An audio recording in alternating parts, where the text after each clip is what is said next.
Hello everyone, it's Jamal Thomas. Welcome to the Progressive Soapbox. Hope everyone is doing okay tonight. I had an awesome conversation with Jason Unruh, communist man. It was actually a fascinating conversation, so I appreciate I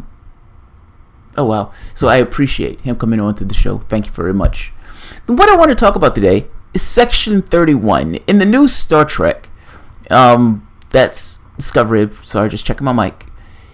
They have what was a mind-blowing promo, and in that promo it ended up with we finding out that the woman who was brought over from the next, you could say, I'm trying to talk about Star Trek and I'm being intruded upon.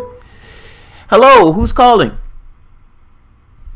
Hello, this is it's Tom Perez. Tom Perez. Sorry, I'm out of breath. I just got back from getting on the picket lines for the Families March.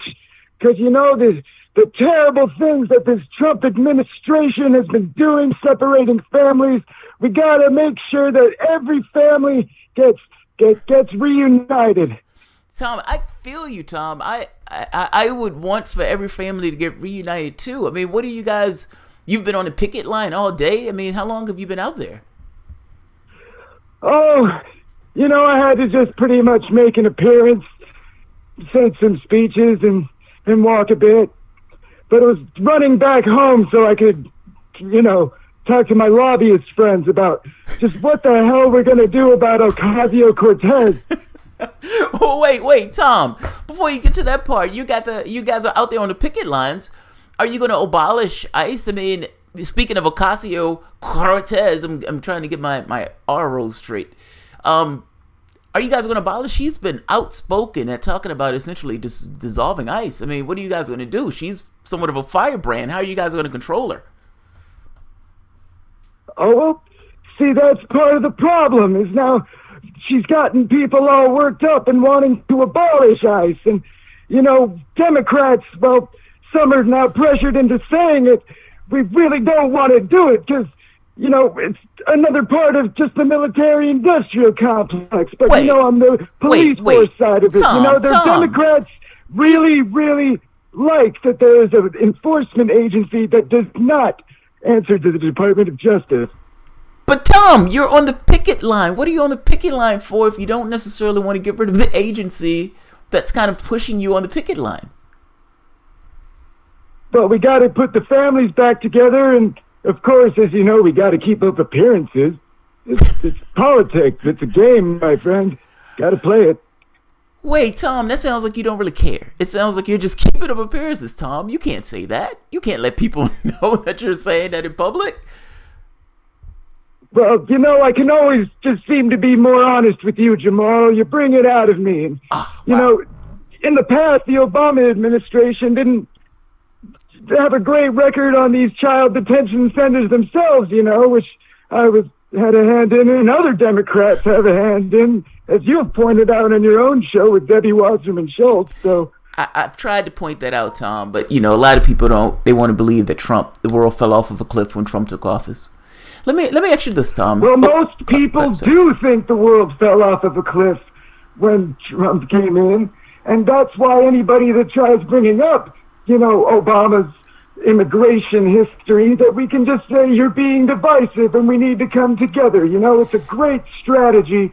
I wish I came up with it, but of course, you know, I'm no leader. You know, Obama called people like me Polacks, and that, of course, stands for protecting Obama's legacy at all costs. And there's many of us Polacks out here that have to protect Obama's legacy at all costs. And we will say and do anything, no matter how hypocritical it means. And you see us on MSNBC and all the networks all the time. But we are everywhere, my friend. Tom, that's shameful. How do you do it, man? I always say that there's a mutant gene that politicians have where they can endure massive amounts of shames that will crush the spine of any normal man. How do you do that? I mean, you walk around, you seem to be able to move okay. How do you carry that much shame on your shoulders? It's not easy to do, I'll tell you that. You do it well, my friend. You do it well.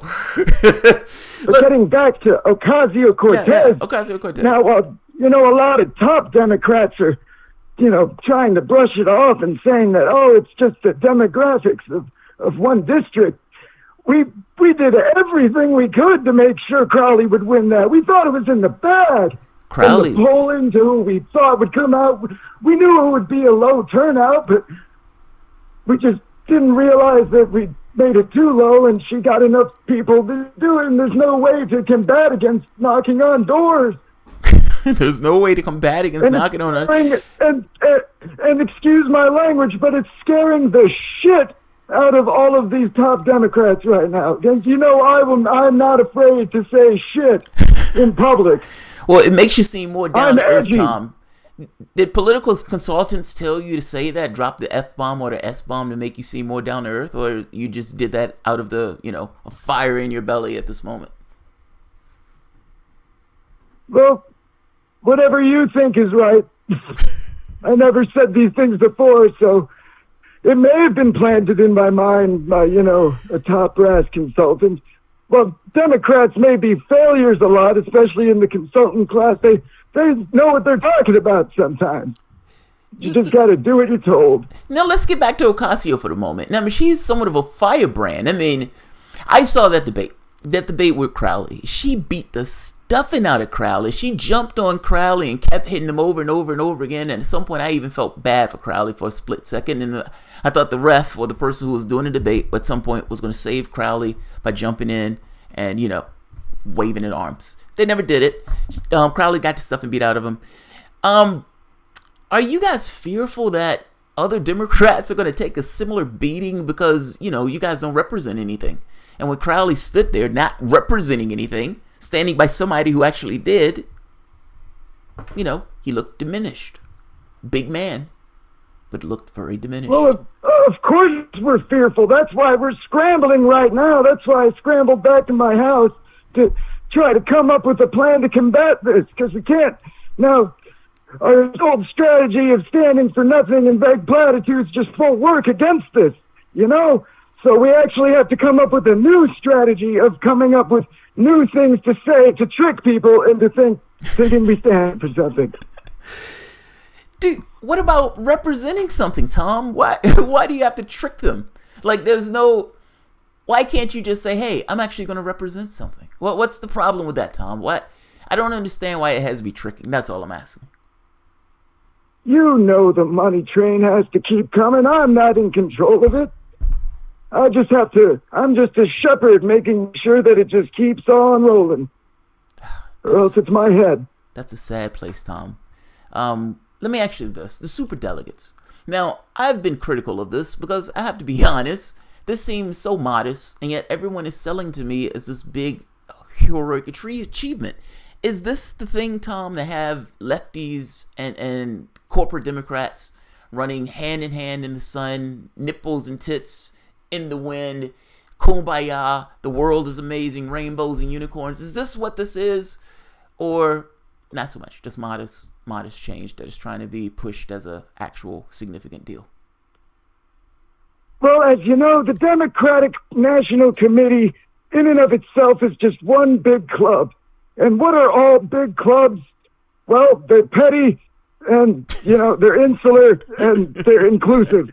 It was like petty. So I just had to, as leader of the DNC, I had to shepherd both wings of this party that is fighting right now into some sort of compromise that looks good for both sides.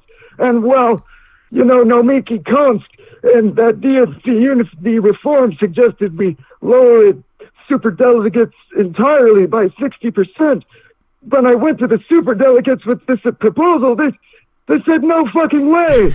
No fucking way. They all still blame Bernie Sanders and that side of the party for why Hillary lost. So for them to even come to any sort of, compromise where they give up any sort of power, they had to first slap Bernie in the face by saying, that announcement and that rule for, you have to be a Democrat to run as a Democrat. Yeah, that was a dick move. That was a real dick move. I saw that. I was like, man, that's a dick move. That was all directed toward Bernie, of course. But that was the bargaining tool to get them to say that they can't vote on the first ballot. But they seem Because, of course, they're outraged too by that, petty to Tom. want to give up their superdelegate status. That's But really none of just the them thing. did. That's the thing. None of them did. Like, I remember distinctly. Of course not. But, Tom, that's, I mean, part of the deal. Look, I'll be honest. I said, in my earlier videos, I said, if two things takes place, then I would have to admit that change is taking place, even if it's modest. I said, if the superdelegates get nixed, now they said 60%, they were going to rig it 60% less. And if open primaries, they didn't get rid of not one superdelegate. Tom, what happened, Tom? They were really that vindictive of change in this process? Well, of course. Of course, they have to keep the perceived control they have, while also outwardly seeming like they have perceived less control, even though nothing's really different. Because, as you've pointed out, the last election, nothing would be changed with these new rules. That's amazing. That's amazing. The media can just call up and say whoever they want is voting for whoever still, unless we make a rule that Democrats can't talk to the media about that. But of course, as you know, I'm not really a leader, and I can't really get them to do anything. Jesus Christ, Tom. This feels like a lot of gaslighting, man. I'm not happy with this, Tom. I gotta be honest. I don't know why other people would be happy with this either, even though the public is being sold this pretty hard. You guys are really advertising this pretty hard as bringing left and right together. I mean, left and the corporate thing together. Let me ask you this. Do you think you're going to get those people back who left your party? And do you think you should get those people back that left your party? Because there were 50 million people that said we're done. As we're realizing now with Ocasio-Cortez, we are losing them, and it's scaring the shit out of them. And Democrats are reacting either one of two ways, by embracing it in rhetoric, or we're going to attack it harder. Guess which ones are attacking it harder? Oh, Tom, this is not a recipe for a good relationship, man. Look, I appreciate you coming on my show. But it's a recipe to keep corporate control of the Democratic Party. Now, let me ask you this. I mean, because Ocasio-Cortez, but let's be honest, for the most part, you've been able to manage control. You had a conversation with Bill Clinton. Now, I need you to be honest with me, Tom. You had a conversation with Bill Clinton. And Bill Clinton told you, don't let Sanders supporters take the party. And then you start purging Sanders supporters. Now, I mean, that's. Do you think that's fair and appropriate that a previous president is literally telling you to not let somebody take the party? Not to mention, you are the stalking horse of that wing of the party already. Tom, this seems massively problematic to me. Yeah, Tom, this seems massively problematic. Well, I will let you in on some inside baseball, my friend. Go for it. The Clintons are done. Now, you're right. Everything you said before was right. You don't think she's running in 2020? But Tom, you don't think she's running in 2020? That wouldn't be the person who you would prefer to run in 2020? Oh, no. She's too toxic to the public and to the establishment at large now. We're tired of their bullshit. Wow. That's strong words, Tom. That's strong words. But, of course, the puppet masters is all it's about, and those stay the same. Those are the lizard people that Alex Jones talked about, right? Put a new face on it and call it Kamala. Well, oh God, I gotta ask one more question. So what do you think is going to take place in the primaries, Tom? Are you going to put your thumb on the scale? Like, the DCCC has been putting their thumb on the scale all throughout the United States, and you earlier said you should have no influence on the scale, meaning you should not intercede in the election, and after which you immediately interceded in Cuomo's election. What is going to take place in the primaries, Tom? And you haven't gotten rid of the superdelegates. Are we supposed to believe that there's going to be a fair primary process this year?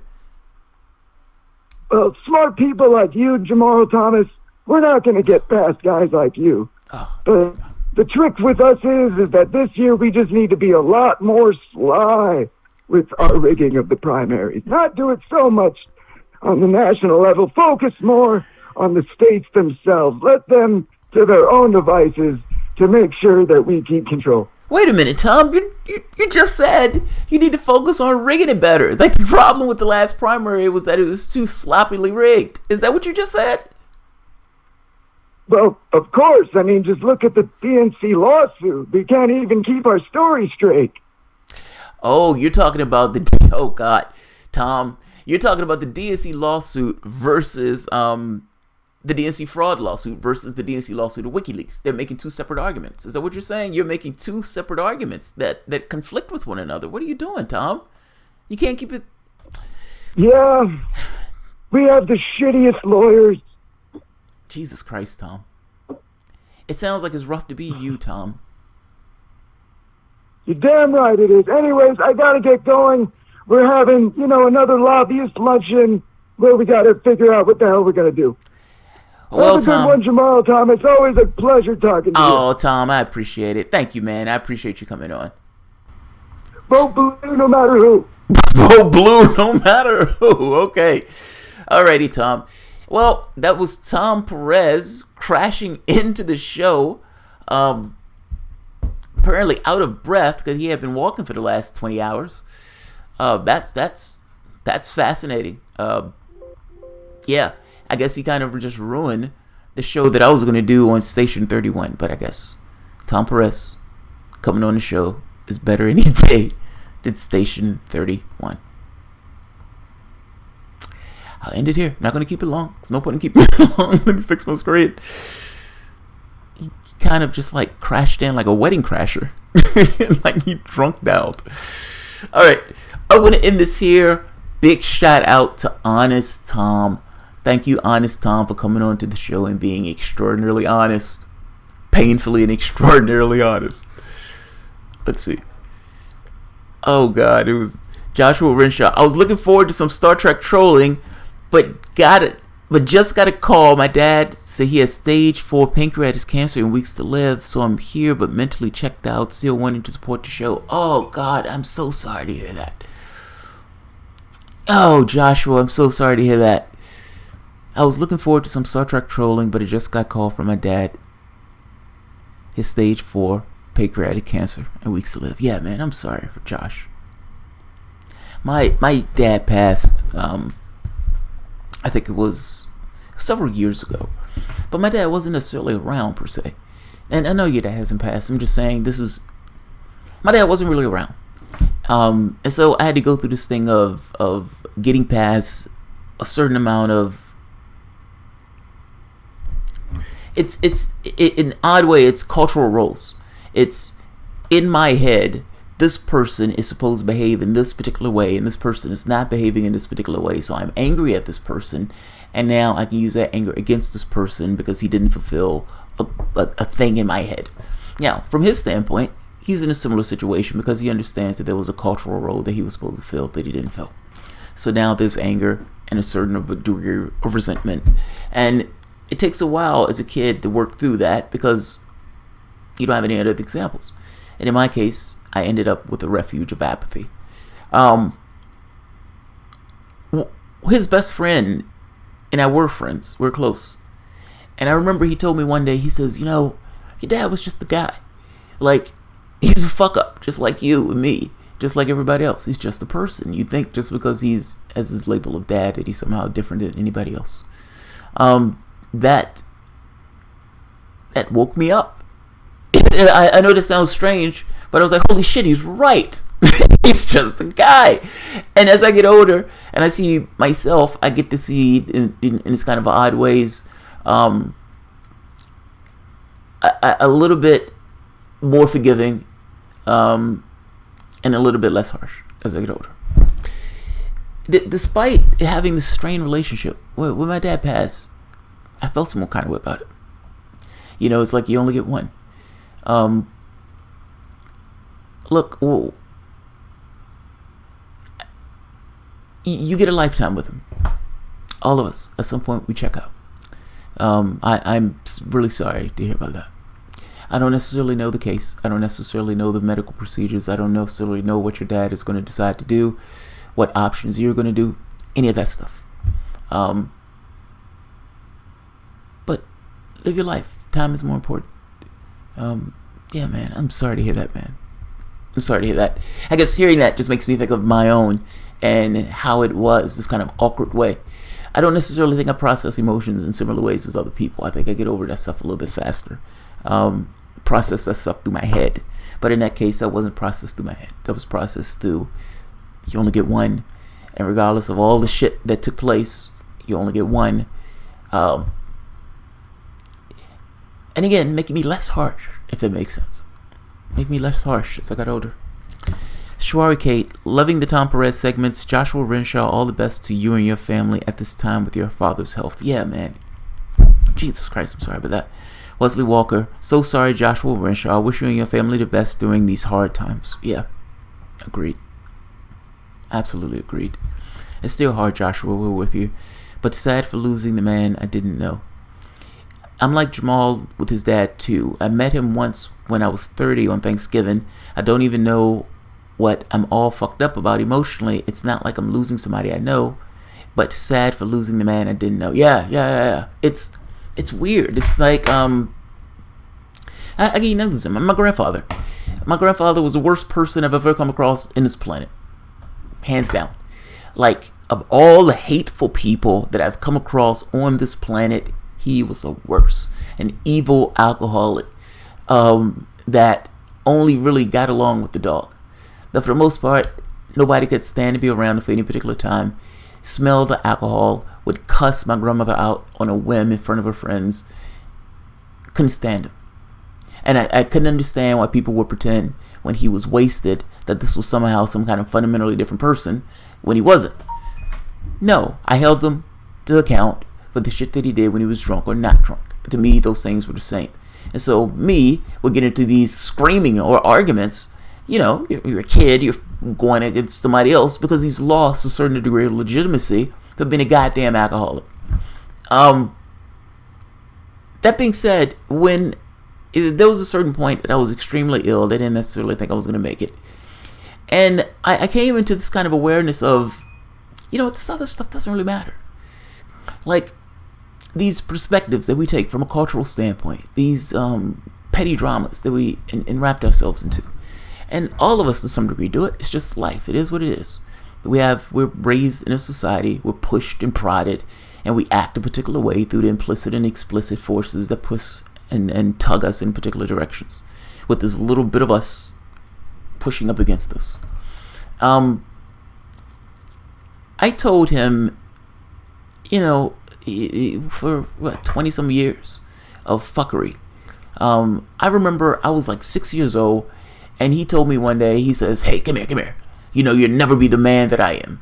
I'm, fuck are you telling a 6-year-old this? I'm trying to get across the depravity associated with the person.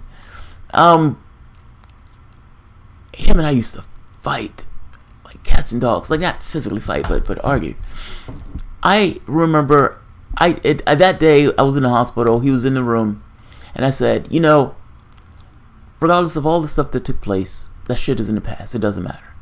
You're my grandfather, and I love you. And I meant it because in that moment, there was a certain moment of clarity of, it doesn't matter. It doesn't matter. It's like dramas, petty dramas. I mean, even if it doesn't matter from the standpoint of releasing it, letting go, and never talking to that fucker again, it doesn't matter. It's not enough to keep holding on to it. He took his cane and started running out the room. Literally running out the room. And he says, "Oh my God, there's something wrong with your mom. He's losing it." My mom comes into the room and she says, "What did you say to him?" I said, "I told him regardless of what took place, it's in the past. He's my grandfather. I love him. It's fine. It is what it is." And she says, "Yeah, it freaked him out." I said, "Why did it freak him out?" It freaked him out because, you know, you have this, you get crystallized in the perspectives that we take of each other. And sometimes it takes something to break that.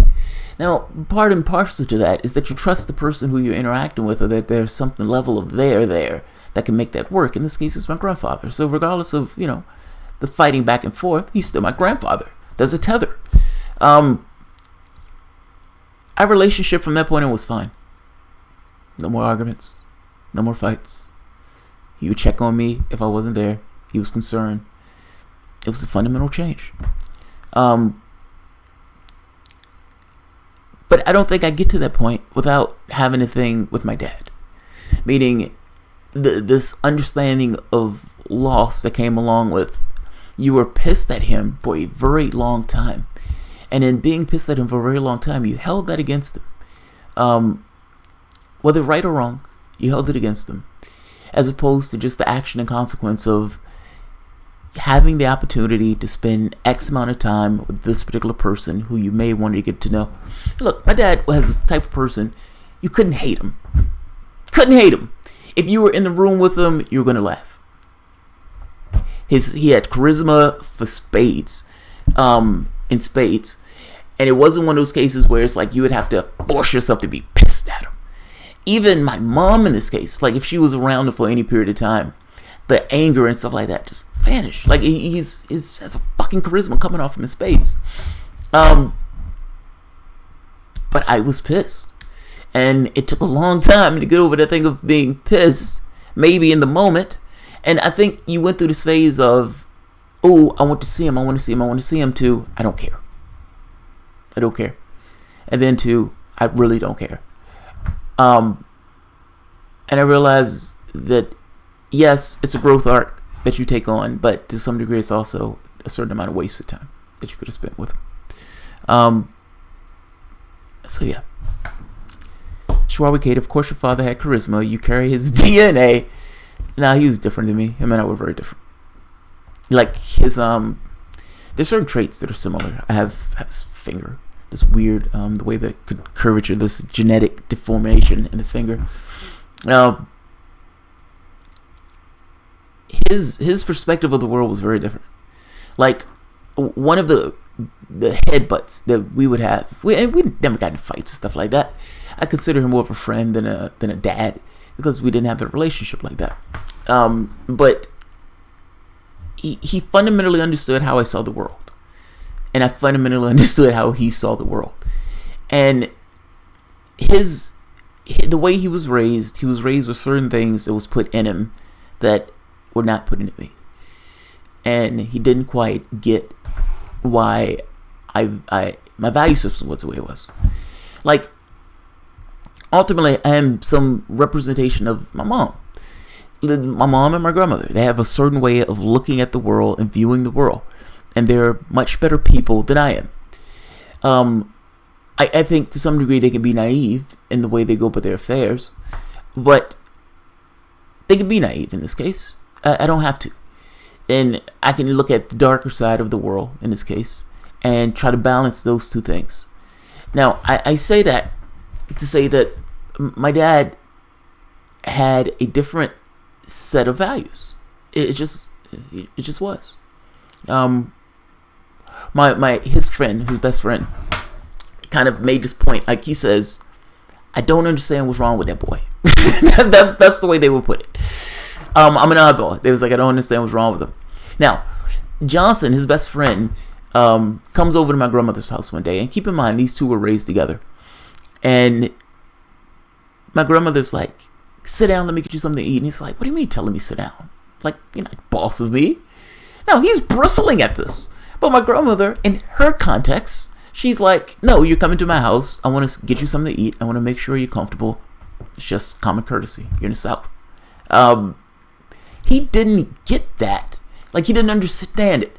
And it was one of those things where it took him a few times before he says, oh, I see. His value system is different. The way we were raised, how we were cultured is fundamentally different than what these two put into him. And so, if that makes sense. And so any evaluation by my dad wasn't by my dad's own value system. It was by my own, which, of course, was lacking. Because I had a particular perspective of a lack, not having enough. And not to mention, there were some dickish things that took place that he did that didn't necessarily go over well. But, I guess all things being said, there's loss. You only get one.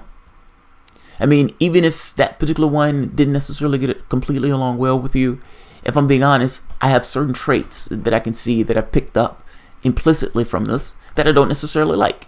But it is what it is. It's like you have a certain awareness of yourself and awareness of where those things come from. He was a person. And given the opportunity to do things differently, I probably would have spent more time and less time angry. So, Trollson, my dad was also a dick at times. JT, do you like Reese's Pieces? It didn't go eat my baby. People will come for Tom Perez comedy, have a shot in store. Uh-oh. Oh, yeah, I know, Jay. I know this has gotten morbid real quick. This has gotten morbid extremely quick. It takes some time to understand that our mentors' parents are capable of giving only that which they've had. Yeah, that's true. Yeah, fuck, man. This has gotten morbid. This has gotten really morbid. Look, I don't care if it's gotten morbid. People can get over it. I would imagine my audience is empathetic enough, and we're on the left. So empathy tends to be in spades.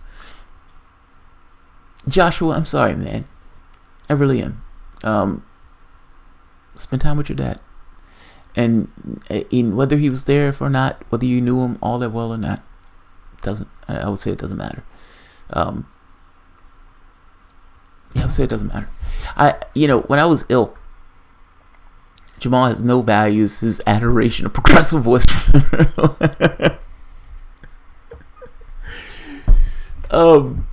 That's funny, Belton. Oh, that's funny, guard.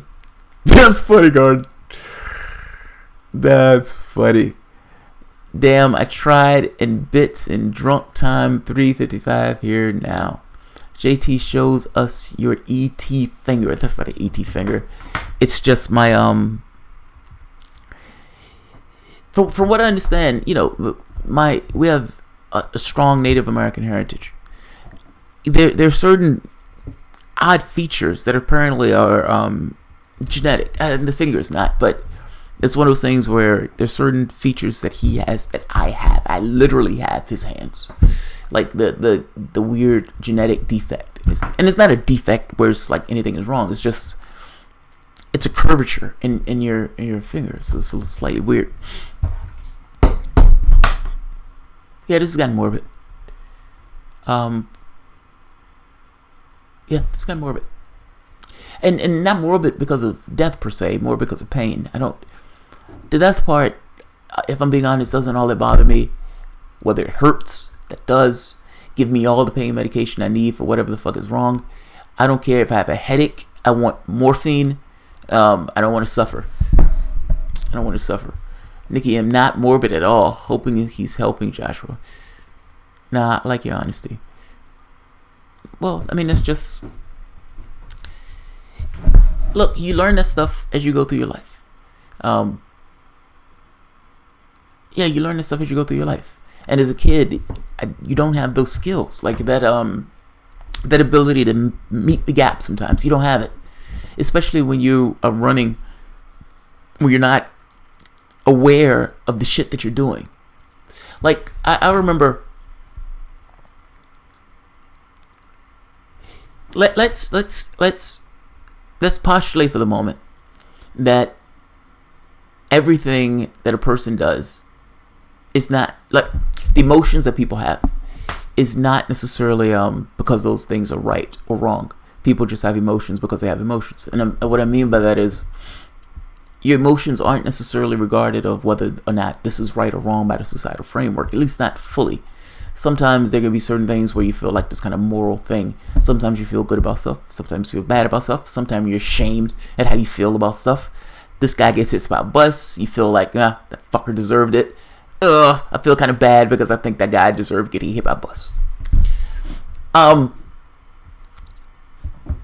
It's possible that you have this thing of saying, from the societal context to which I exist, you should have been around me more, and if you didn't want to be around me, and my logic in this was pretty straightforward.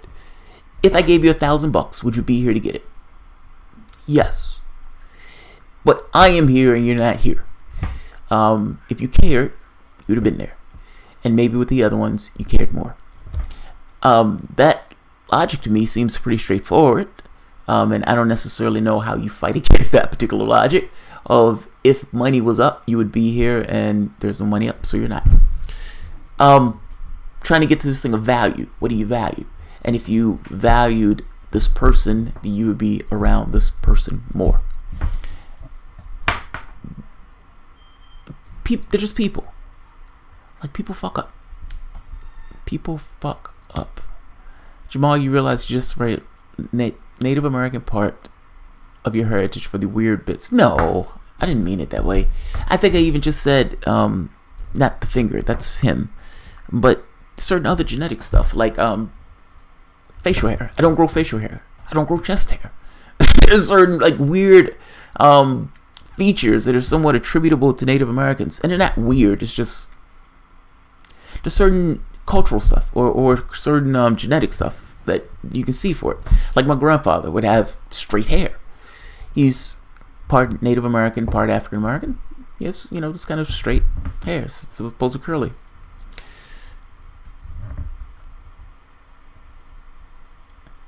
Freya Mickelson, I can relate so much to Jamal. Yeah.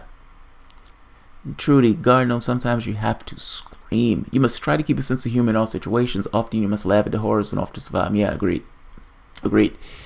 Fuck, man. Yeah, agreed. Yeah, the dad thing bothered me. But it didn't bother me. It bothered me after the fact, because I started to think from the standpoint of look, I know what I was saying. The emotion thing. You as a person can have emotions that you don't necessarily like the fact that you have those particular emotions. Imagine for the moment that me, from a cultural standpoint, feel that I have all the right in the world to be angry at this person because this person wasn't necessarily fulfilling the role that society told him that he was supposed to fulfill. Essentially, you put a baby in it, you need to take care of the baby that you put in it. Straightforward. That person, knowing that he didn't fulfill that particular societal role, may feel bad about that. It's like, fuck, I should have did better at this. But they may also resent the fact that you're giving them a hard time about it. Both of those things can be true. Now, no, that person has no right to resent the fact that they may feel some kind of way. But that doesn't necessarily stop them from resenting you in this way. Emotions are weird, and they can be complex.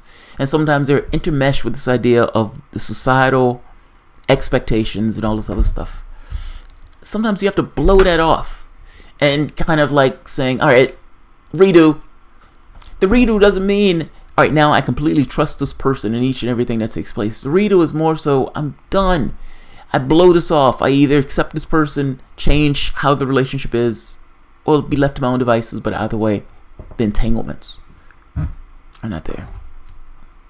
So I don't know. It just takes a while to learn that stuff. And unfortunately, it takes a certain amount of chaos to figure this shit out. Well, but like I said, in the relationships that you care about, or the relationships you think you're going to care about later, it's like, fix it. Joshua Renshaw, just talking about life situations with the people in our lives intermesh with emotions and cultural expectations. Listen later.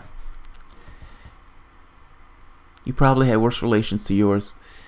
Yeah, I'm not sure. The funny part is I never really had bad relations with my dad. The problem with my dad was he would lie constantly. He would habitually lie. And so, like, my mom was already in somewhat of a difficult situation from the standpoint of economics. And let's say a field trip comes up. And he's like, yeah, I'll pay the money for the field trip. And then there's no payment. Now, what are you going to do? Your kid is supposed to be going on this field trip. You don't necessarily have the money to pay him for the field trip. Or if you did give it to him, you're going to go lacking on something else. It would be like these situations over and over and over and over again. That shit's fucking infuriating. Yeah.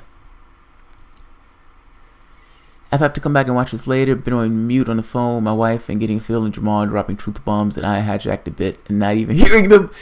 No, you're fine, man. You're fine. I may split the video, put Honest Tom in one part and listen to another part, but no, man. Honestly, I'm sorry. I really am. I'm sorry. All right, guys. I'm going to end this here. Yes, this has take a very morbid turn. Trudy, his dad must be related to Trump. laughing. What? LOFL. I don't know what LOFL. Rolling on the floor laughing. I don't know what LOFL. I don't know what it is. So I'm noob. Can't do much more than wish you the best. Oh, I'm a noob. Trollson, whether you're noob or not, man. So what? You're just a person. And as a person, you're just wishing another person the best. Doesn't matter if you're noob. All that matters is heartfelt. Laugh out fucking loud. Thank you. I didn't know what that meant. I was like, laugh on the floor, laughing? Like, what the hell? Everybody's putting it at the same time. Living in Little Norway. I mentioned the doves, Pat. All black people said they were part native. No. They may say that, but my dad, my grandfather, is actual Cherokee. It's not them saying it. He's Cherokee. He looks at, you can look at him and tell he's he's half Cherokee, if I'm being honest. But it's not conjecture. He's my grandfather. He's like almost a direct lineage. I could see it in him just looking at him. So it's not a, I know some people say, all black people say they have part Native American. In my case, it is directly.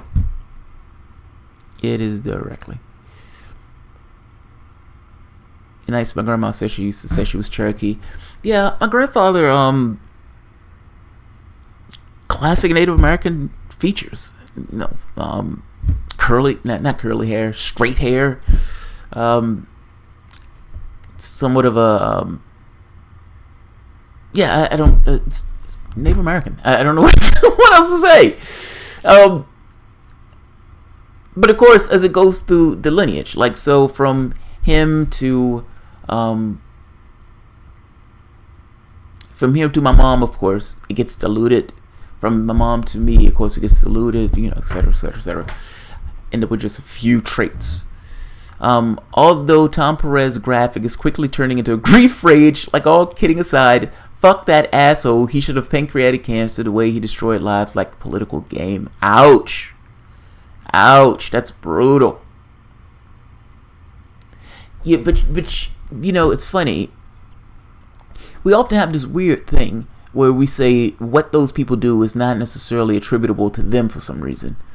Like think of the situation where a president of the United States decides to send weapons over to terrorists. Those weapons get in the hands of terrorists who are raping and pillaging and killing and everything else. And in doing so, prolonging a conflict and prolonging a war. How many people died because the Syrian conflict continued because the Obama administration wanted to play master of the universe and drop weapons into essentially a war zone and instigate a war zone? How many died? The uprising that took place, it may have started in a particular fashion, but Lord knows it changed. And not just that, they had been planning that for years on end. Why does a president that killed or destroyed Libya, and where they're holding black slaves, you can buy your own black slave for a few $100? The irony of a black president ending up taking an action that ends up with them selling black slaves. How does one walk out of an institution with his head up after that? Like, I understand the Iran deal and everything else, but you got a lot of people killed with those policies, and those policies weren't necessary. Those were policies you took on your own.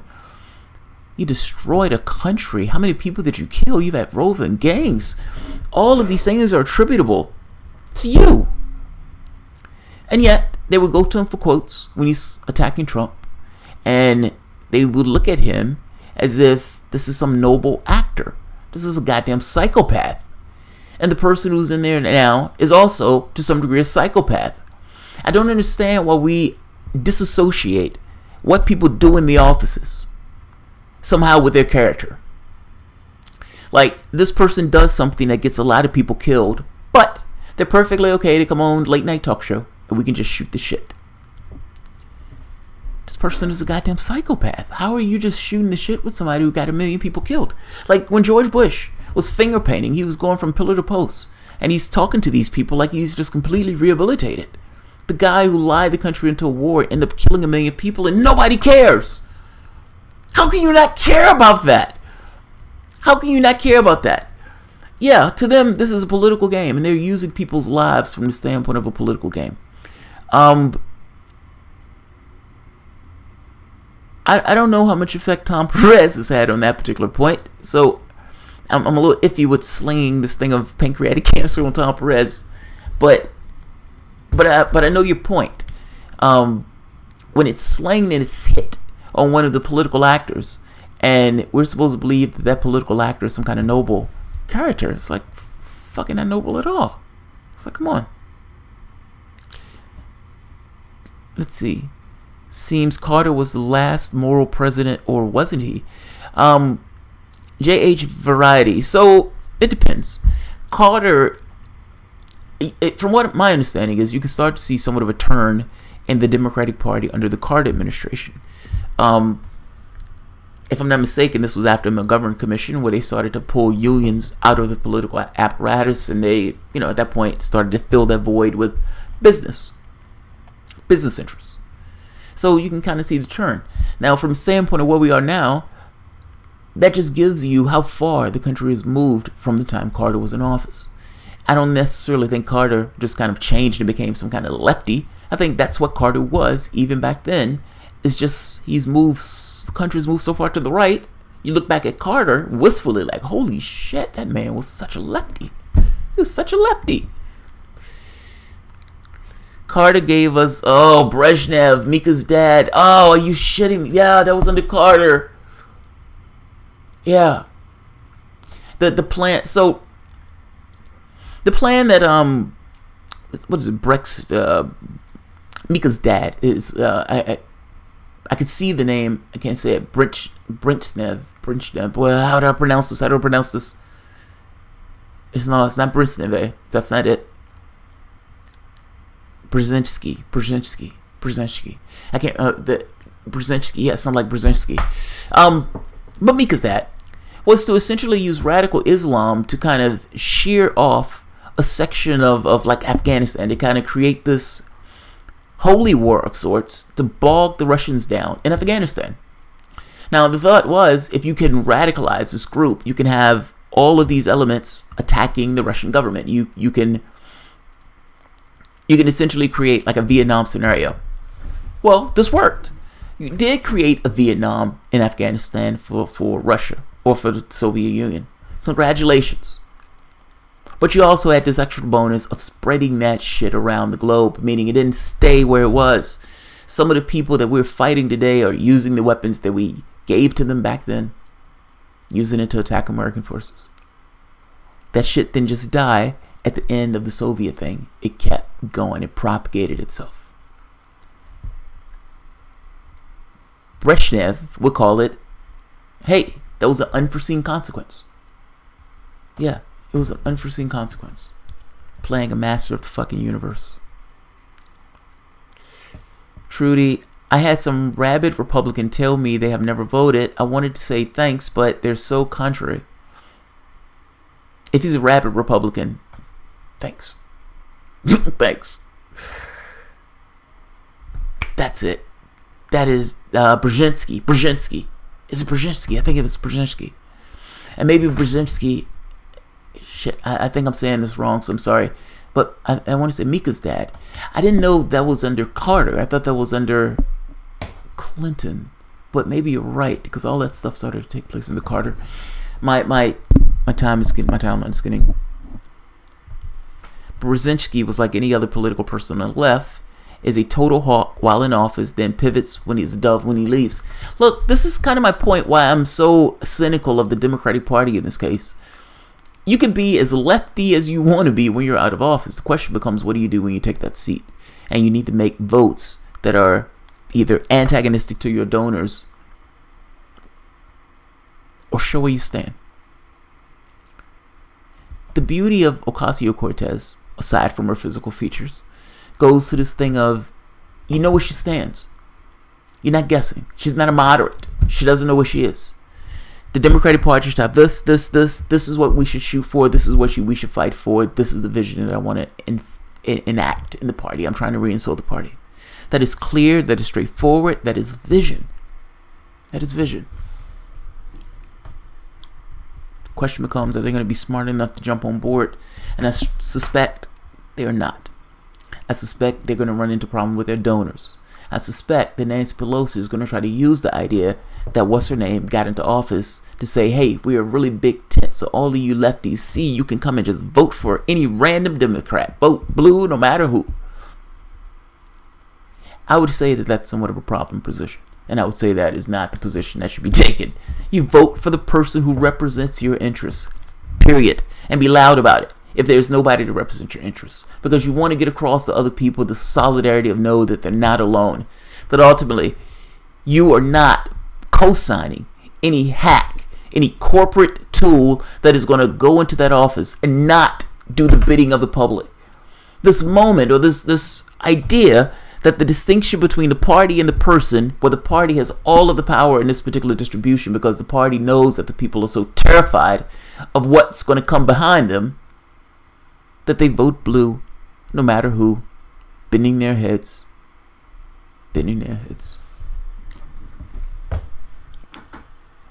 I'm going to end this here. Look, Honest Tom, fucking A, Honest Tom, Joshua Renshaw, I am so sorry to hear about your dad. And look, it sounds like our situations were somewhat similar on this.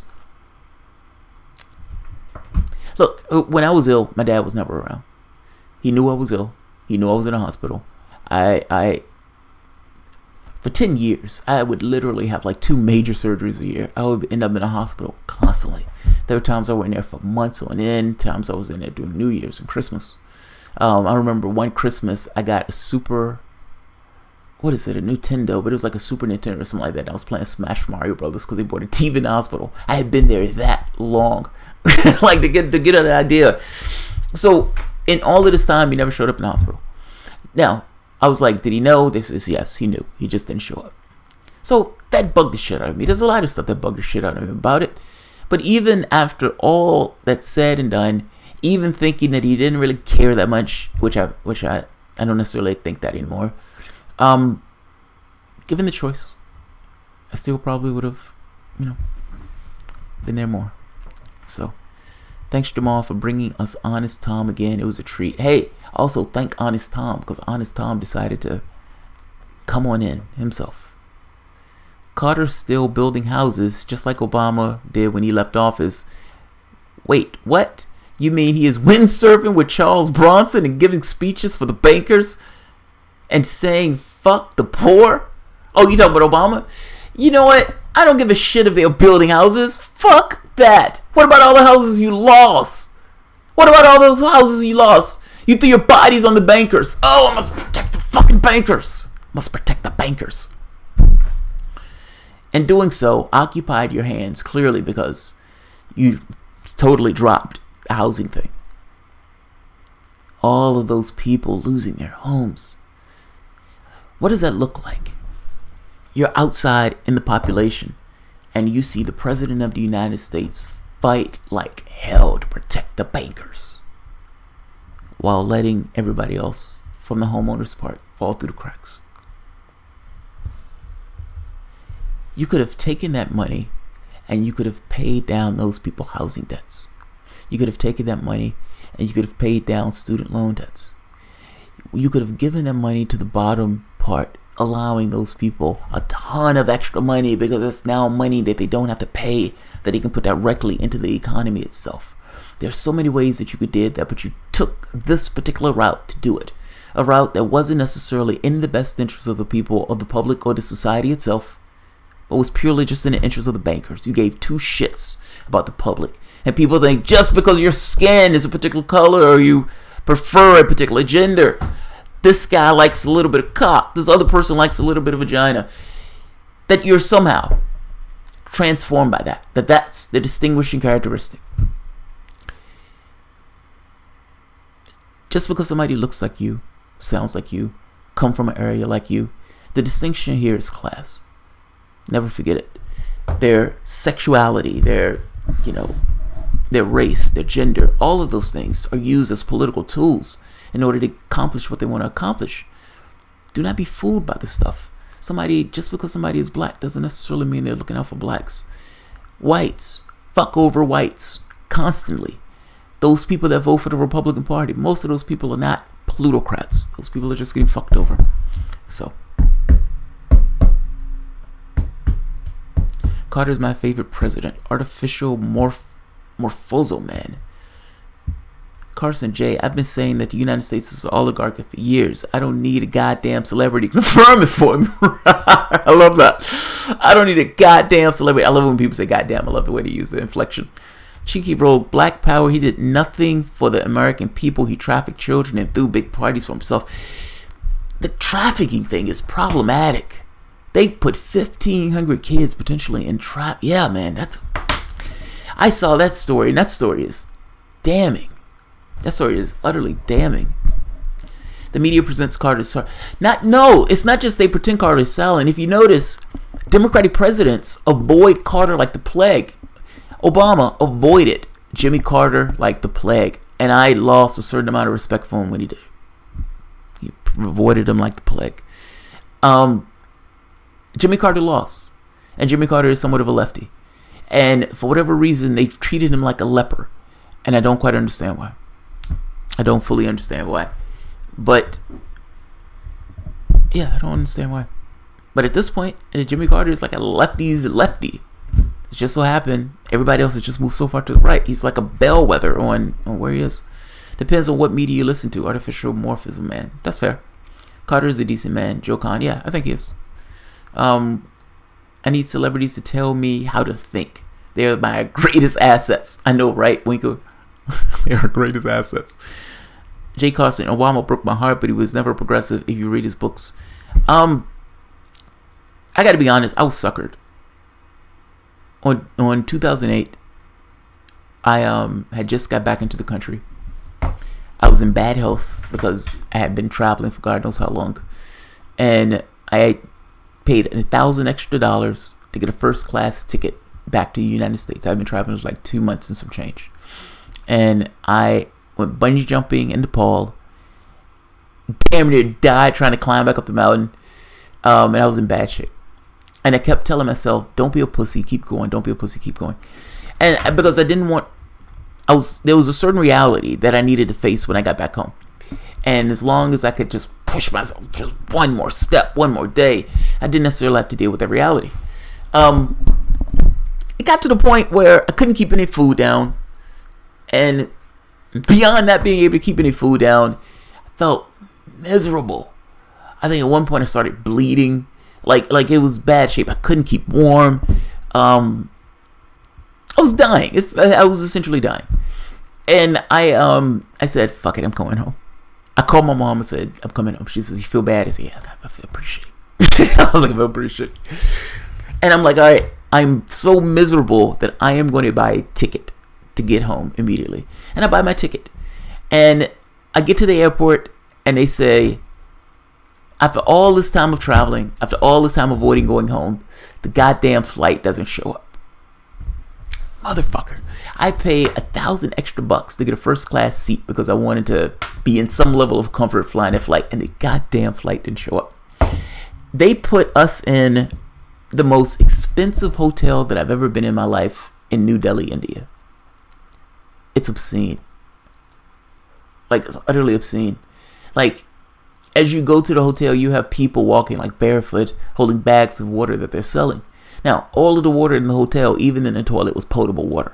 That's how ritzy it was. It was a 5-star hotel. The 5-star hotel, what is it called? Triton, Trinity, something like that. There was another one that was in, I want to say Bombay, but it's not Bombay. It's, it's the other part of India. It's the other side of India. The one that was attacked. It's the sister hotel to it. Like, it's fucking ridiculous. And it put us in that hotel. Never been in bed that comfortable in my life. The best shower I've ever had in my life. And I'm like, God, this is taking place in this dirt poor country. What do you have to do in order to allow this level of wealth in a country that's this poor? How do you get that potable, clean water when nobody else apparently around this way can get the... it was obscene. It was obscene. Mumbai, thank you. Shwari, you are on the ball, thank you.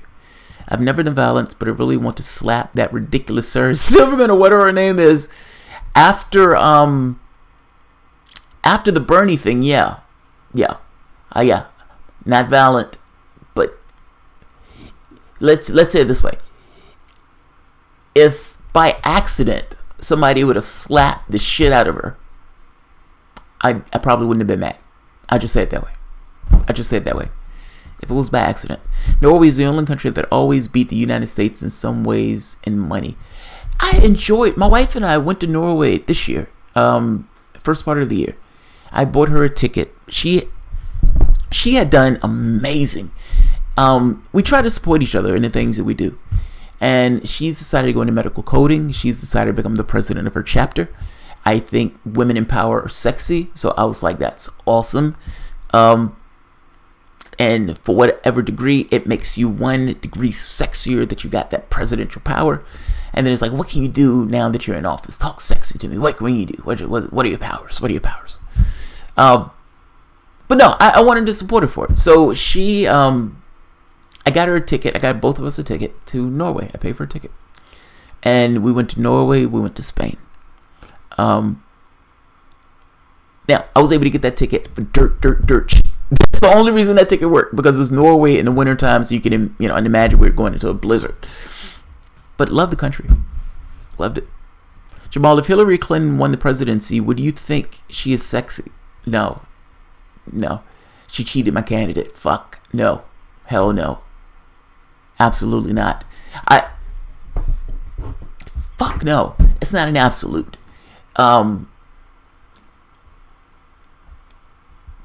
I think Theresa May wears awesome fucking blazers.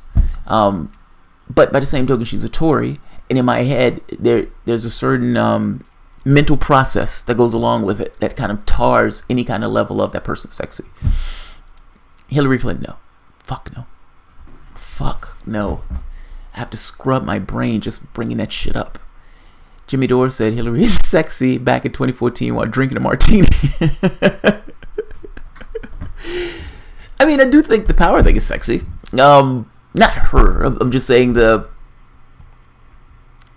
look, that's a little weird. I guess the women in power thing. Yeah, it depends. It depends on who it is. I can't believe you guys are still talking about Hillary. We're not talking about Hillary. Somebody brought her up.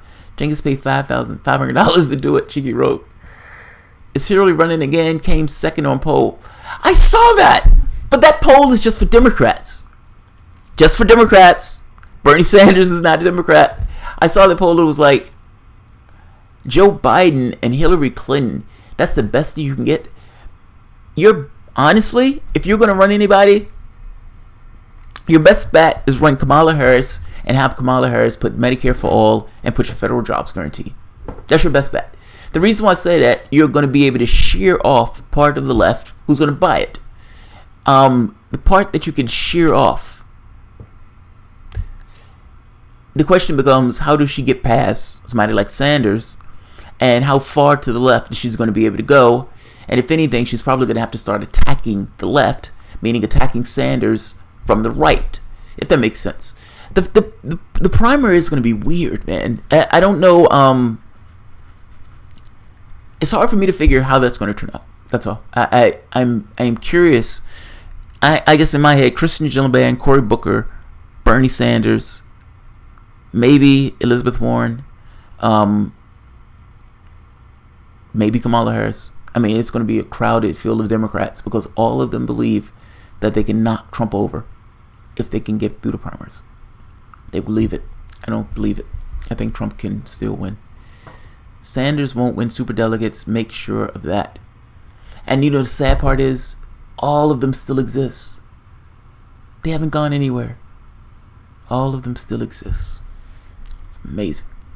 I think Tulsi is beautiful, but even more important, she is good. Trudy, Tulsi is gorgeous. Tulsi is gorgeous. But even if she looked like a mule, I still would think she's fucking awesome. like the gorgeous is just kind of an extra topping on the cake from the standpoint of her political stance. I love her political stuff. Not taking corporate money, anti-war was shamelessly anti-war, even in the beginning of things. I loved it, absolutely loved it. Artificial morphos, man. Bernie is gorgeous. Yes, he is. Fucking rock star. If Sanders doesn't run for 2020, I like Tulsi Gabbard running. Me too. I like Tulsi. The question becomes, what about Elizabeth Warren? That is such an odd question to me, because Warren, you know she's going to go after the bankers. By the same token, you know she's politically bent, meaning it's hard to know where she doesn't have a spine.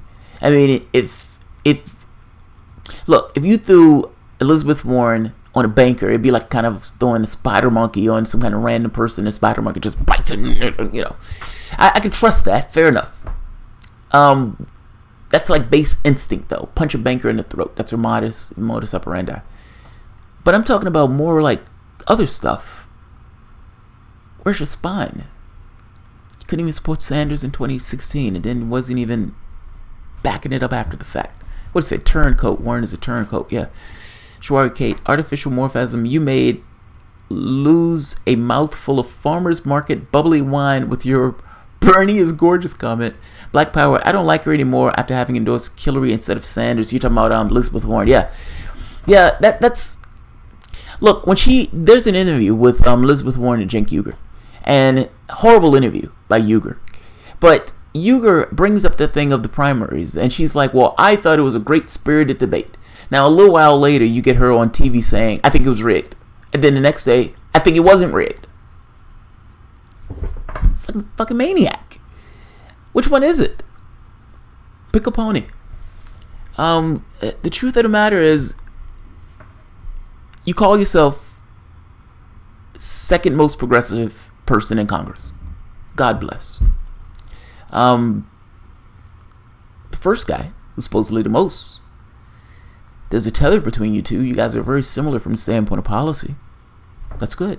I like that.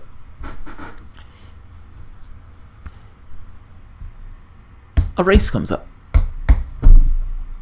And the choice needs to be made from the standpoint of who you're going to support. And your answer to this is the cowardly abstain. I abstain. The cowardly I abstain. I understand that this was Hillary Clinton, so there was a machine behind it. I understand that with the machine that's running behind this, that there's a certain amount of threat associated with it, because I guess you could be marginalized if Hillary Clinton wins and you betrayed her in some way. I think she told Tulsi Gabbard that she felt betrayed or some stupid shit. Then there would be political consequences for that. I understand that. I get it. But does politics mean something or not? Meaning, isn't there a time where you actually just represent your interests honestly? I'm sick of this stuff of just purely playing politics. This is kind of my point of represent the person that you think represents your interests. In this case, the honest position would have been to support Sanders, and Sanders probably would have won Massachusetts. Now, does that mean that Sanders essentially takes over all of it? I don't know. And let's be honest, Bernie Sanders wasn't running that race like Bernie Sanders wanted to win that race. Because Bernie Sanders didn't think he could win that race. He had no idea that those people were going to catch on fire like that. Well, that's hindsight. Well, I'm just saying. Shawari K. Winkle the Bernie Bro Jamal is still going because he has become this chat room Saturday night date. That's funny. Let's see. I like how Jamal answers regular chat. Yeah, of course. Artificial bones. Like, I try to get the super chats first because, you know, at the end of the day, those things help support my show and they keep this show ticking along. But I try to engage my audience. I've always tried to do that. I've always that's been my modus operandi. You need to get I'm not going to keep this long on a t-shirt. I do want that Wiko.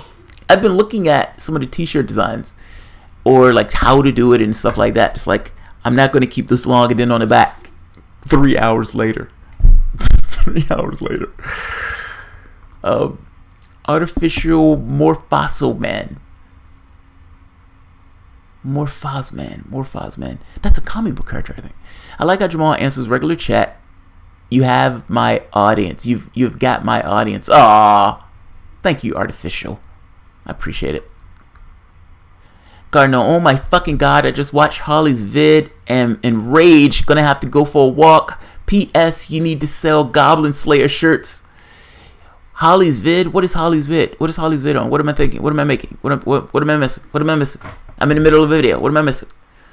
Jim Garrison. JT, do you still have your Little Red book? I don't have my Little Red book. A Little Red book. Let's see.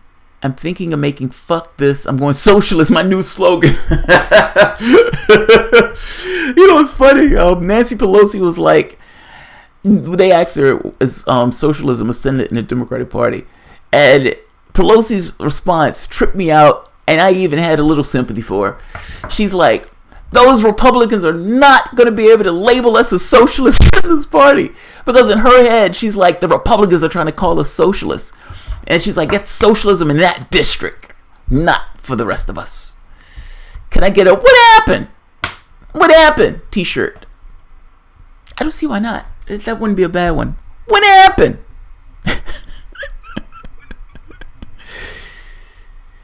I'm going to have to get t-shirts, man. I have all these good ideas for t-shirts. I never got them. It's bad, dude. It's open abuse on the internet by her husband. By Holly? I'm going to have to check that out. Alright, I'm going to end this here because I want to see that vid. Solidarity among YouTubers. I guess my feeling. Let's see. It's funny. I spend so much time doing this that I realize a lot of the time that I spend with stuff, it's funny. I can't tell if I do more work now or less work now. I think I may do more work, but it's because it's constant. It's like you're always looking for stories, you're always looking for media, you're always looking for something that people may be interested in.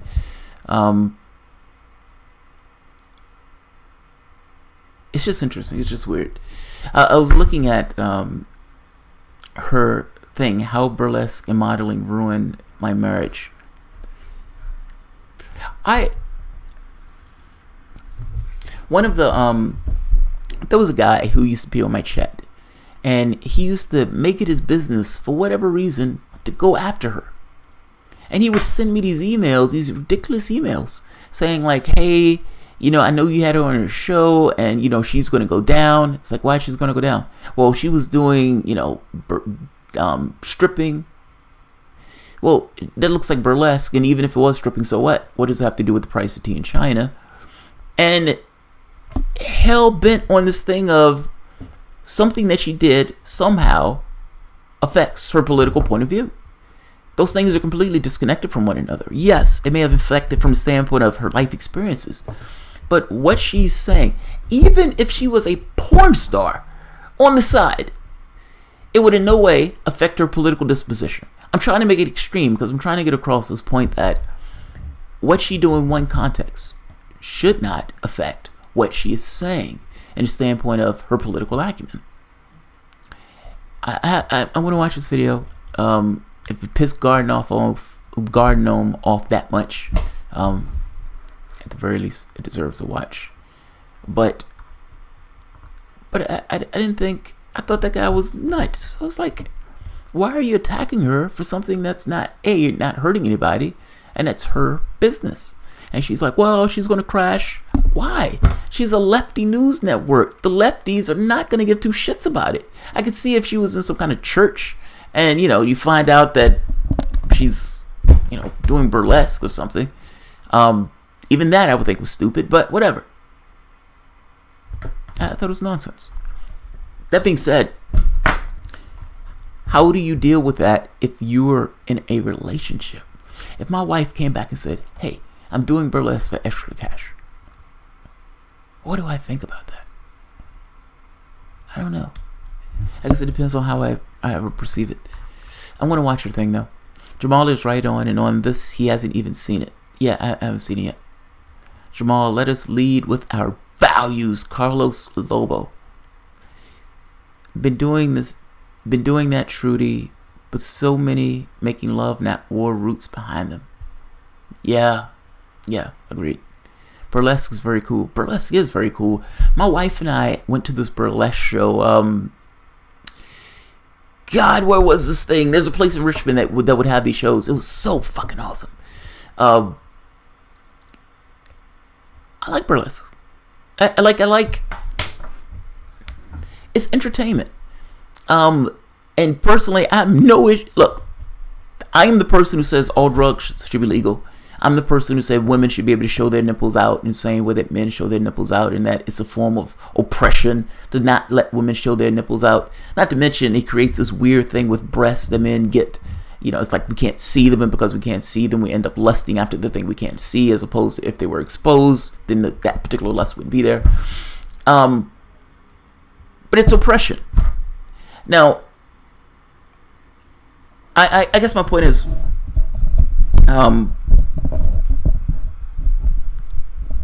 look, I guess my point is, there's nothing wrong with body humor. Like, even if it was stripping, there's nothing wrong with body humor.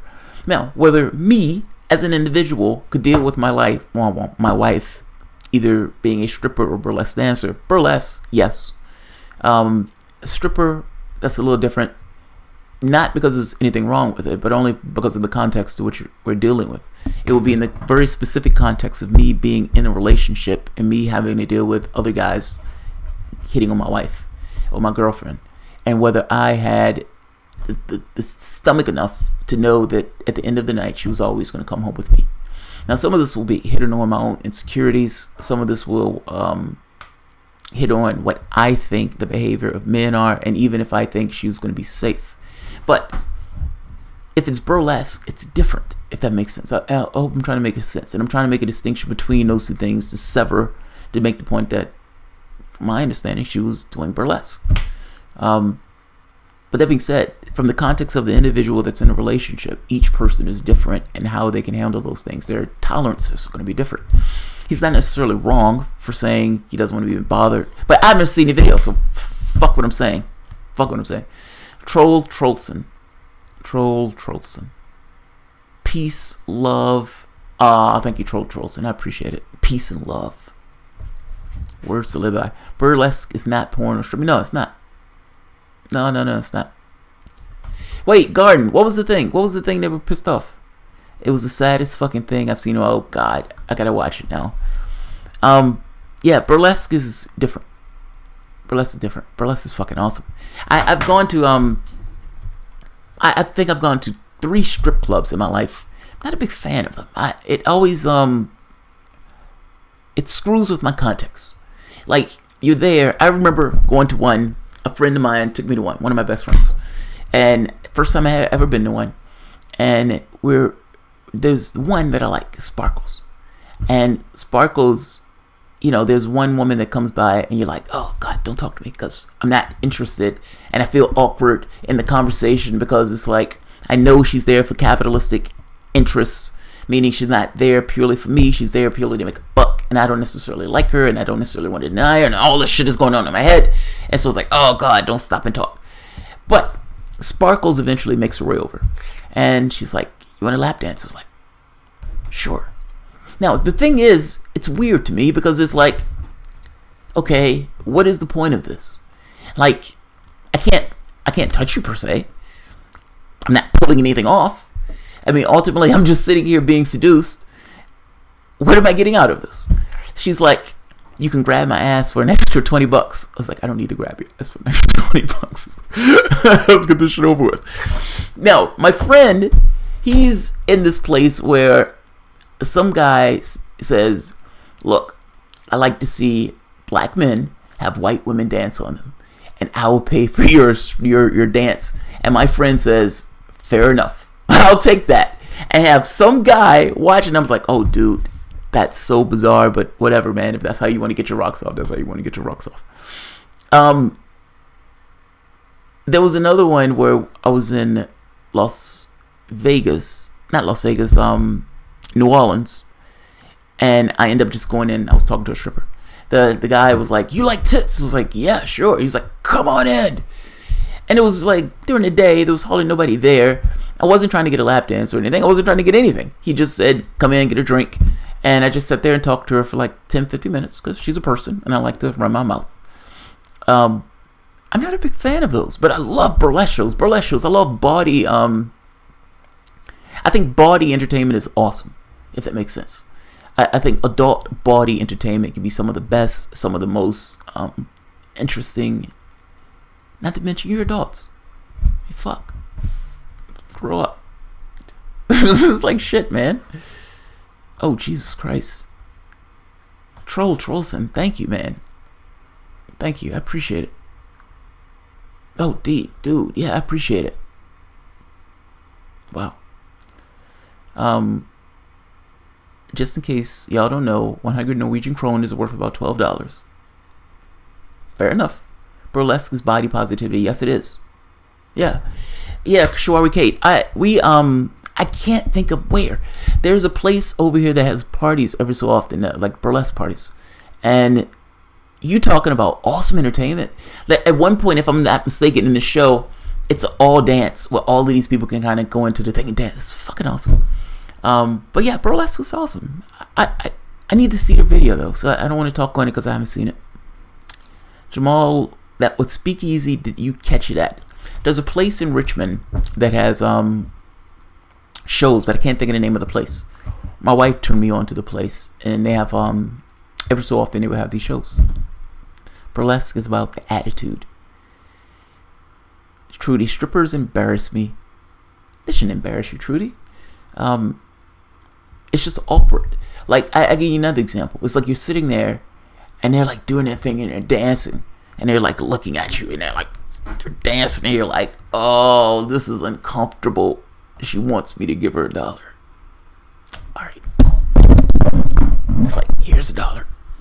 Now, not that I mind giving her the $1, it just feels awkward that she's kind of, dancing, provocatively staring at me.